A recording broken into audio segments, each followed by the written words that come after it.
but then as I'm walking along, I see this.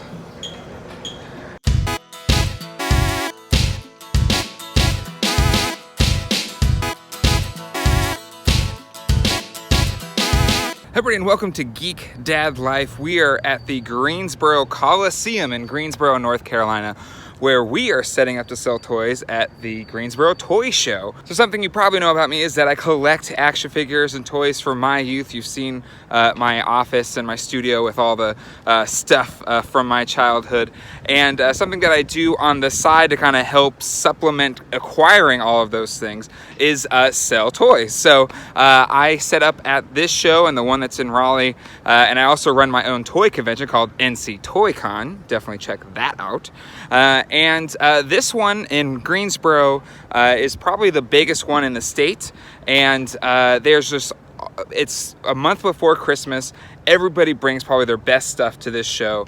And a lot of times people are also putting really good prices on everything. Today is setup day, Friday, and basically this is the day all the dealers are just gonna set up their tables and get ready for the next day. One of the things I love about setting up on Friday is that I get to see what all the other dealers have. And because I get to see what all the other dealers have before all the guests arrive on Saturday, I get the first pick of all the cool stuff if it's out.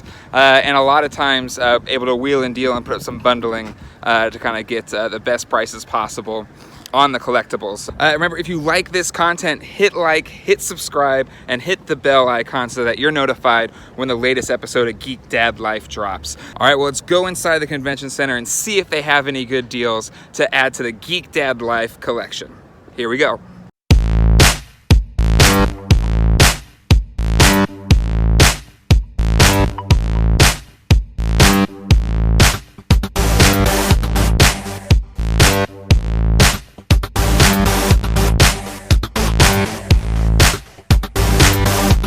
As you can see, some dealers bring great stuff and some bring nothing. Terrible stuff.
So the day's been going, or at least was going, like I didn't really find much, which it happens sometimes, and that's just the way toy hunts go. But then as I'm walking along, I see this. And for those that know what it is, know it's the very rare Teenage Mutant Ninja Turtles April Channel 6 Newsvan. And I was just like, oh my god! And I've never seen one in the wild, and so I'm like, oh, all right, let's just see what the person wants for it. And also, it looks like nothing is with it, which again, even just the shell itself is worth something. So somebody else that I know, another toy dealer, is looking at it, and I'm like, oh man, he's gonna buy it, obviously. And when he looks inside, I see all of these goodies in here, plus the April. So I'm like, oh man, it's nearly complete. It's just missing the piece that goes on the back. But anyway, so the guy that I thought was gonna buy it tells me the price, and it's a really good price. It's probably 1/4 what it's worth. And he passes on it. I'm like, yes, it's my chance. So then, you know, the guy I asked what the price is. The guy tells me, same as what my friend told me. And I said, would you take $10 less than that price? And he said, sure. So yeah, that's the way it goes. You know, you can think you'd be here somewhere for a while looking for stuff, and you're finding nothing, and all of a sudden something will just come out of nowhere, and it's like, boom. You get that grail piece, that really hard to find piece for your collection, and it kind of makes the whole trip worthwhile. So this one was that for me. Really excited, and then let's get back to see if there's anything else. But even if I don't get anything else this weekend, I would say this whole weekend is a success, because we found that guy right there.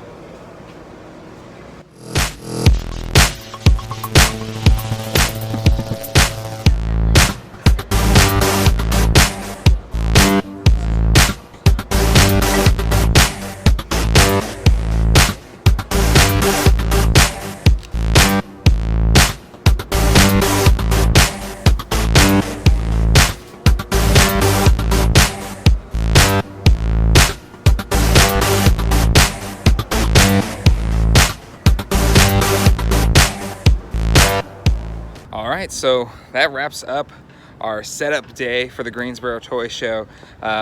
Leaving excited, leaving energized. Not only did we get the sweet April TMNT Channel 6 Newsvan, a holy grail Ninja Turtles piece. Also got some things to further complete collections, as well as just some fun items that was just kind of too fun to pass up. So here they are, all right here. Let's go back to the studio and check out what we're going home with. All right, let's look at what we got at the Greensboro Toy Show. First up is going to be some fun little thing here. It is a Imperial Dinosaur Toy.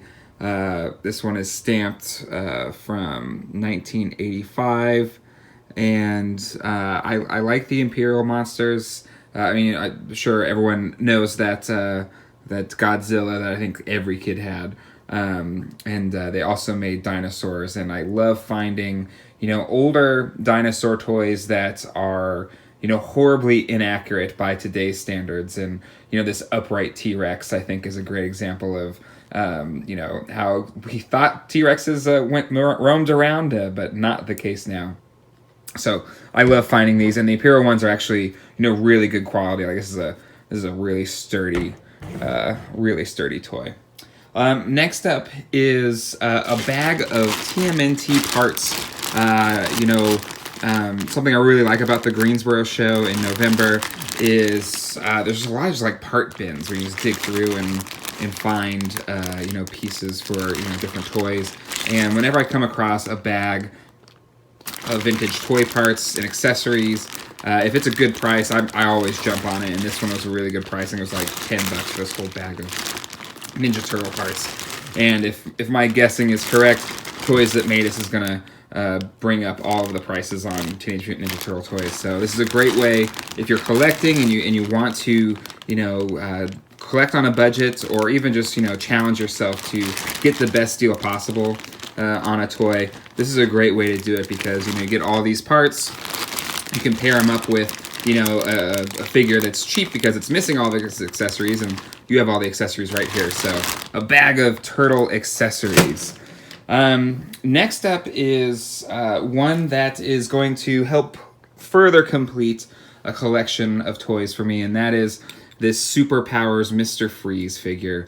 I had one already, but he was missing his helmet, and my buddy John knew that this was one of the things I was missing from my collection, was one with the helmet, and found one and said, hey, they have a Mr. Freeze with the helmet. So I paid, you know, probably 20-30% under retail for this, which I'm excited about, and got that helmet. The figure that the helmet came with, actually the legs were kind of yellowed, so my Mr. Freeze there was like really nice and clean, so I transferred the helmet from the kind of dirty one to this one, and now I've got a really nice looking Superpowers Mr. Freeze action figure. Alright, next up, you probably saw this in the video as I was looking through them, is these Episode 1 Phantom Menace bootleg figures. And I don't know what it was. Like, sometimes bootlegs are just fun, fun toys to pick up, and these ones are no different. And they're kind of upsized from the original figures, which I thought was interesting. And these are almost like 6-inch figures on bigger cards. And these are straight up kind of, you know, facsimile card backs, really cheap bubbles, and obviously just terrible paint apps. And I couldn't pass it up. It was a price, you know, really cheap. And you just never know with bootlegs. Sometimes they become really valuable. Sometimes, you know, even more valuable than the original toy. And so we'll see. It's just kind of a fun pickup. And I remember, you know, when the film came out, there was 2 figures on that first Force Friday that I really wanted. It was the C-3PO, not this specific one. This is a bootleg version of it, but the kind of or still kind of being put together C-3PO. And then, of course, you know, Darth Maul was that figure that everyone wanted to get. I remember when I finally found one. But, these bootleg Star Wars figures. Again, got them for a really good price. And it's tough to say with bootlegs if it is a good price or not, because, again, they're kind of awful figures. But I think, you know, boots kind of have their place in the world. I think, you know, it's an art form. All right, and last but not least, we already saw this, but the TMNT, Teenage Mutant Ninja Turtles, April O'Neil Newsvan. Still so excited I picked this one up. And some of the stickers are peeling a little bit, but they still look really good. It's not too discolored. Yes, there's tape here and there, but that can be cleaned up. And this is just a really rare piece, a really rare Ninja Turtles toy that came in later in the line. And we already looked inside all the pieces that are with it. And I'm still debating, you know, whether or not I'm going to keep it, clean it up and keep it, or clean it up and sell it. I'm not 100% sure yet. I got to see if it'll fit in my display, which you all have seen already on my TMNT arcade cabinet. But still, like, all the stickers are where they're supposed to be. They're all there. Some are curling, but not too bad. So I really think I could clean this up and look really good. And the only piece that it's missing is this kind of back piece that sits on here. So I'm sure I could find that on eBay. And this, you know, altogether complete is a really valuable piece, which has me curious if I'm going to sell it or not, or keep it in the collection. Either way, really excited to pick this up. You know, going to toy shows, going to these different conventions. The goal is to kind of find that piece that you just don't see very often. And I kind of limit myself by trying to not buy things on eBay, because you can find anything on eBay, and finding things in the wild is just so much more satisfying. So really pumped to pick this one up. All right, and there you have it. There is the haul here from the toy show. All right, that'll do it for this episode of Geek Dad Life. For the Turtles fans out there, they've done a bit of a series on the arcade 1-up Teenage Mutant Ninja Turtles arcade game, so check that out, as well as some of my other toy hunts at a flea market. There'll be more toy hunts to come. It's something that is a pastime of mine for many years, so if you enjoyed this, definitely subscribe, because more will be on the way in the future. We'll see you guys next time. Hasta luego and goodbye.